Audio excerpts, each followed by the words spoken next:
Hey y'all, so I decided to make some overnight oats for my kids for lunch today. I added water, baking soda, and some vinegar, and I let that sit for no more than 10 minutes. And then I started cutting my apples, and I cut the strawberries off camera. Then I added 1 cup of old-fashioned oats. Please don't use quick oats, okay? It makes a major difference. I use vanilla almond milk. It's been 5 years that I stopped drinking whole milk. Only vanilla, hemp, or coconut milk. Then I put 1 tablespoon of plant protein powder and 1 tablespoon of chia seeds, and I make sure that I mix it really well because you don't want to be eating any chunks of protein powder. Then I added half a banana in each bowl, a handful of apples, a handful of strawberries.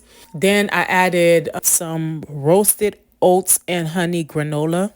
And lastly, I drizzled 100% raw honey on top. Then add it in your fridge for at least 2 hours before you eat it. Now, I've been doing this for so many years that I do not measure anything. I just eyeball, and my kids love this stuff. Like, they'll eat 2 bowls if I let them. And all ingredients I use can be found at your local Walmart. Okay, bye.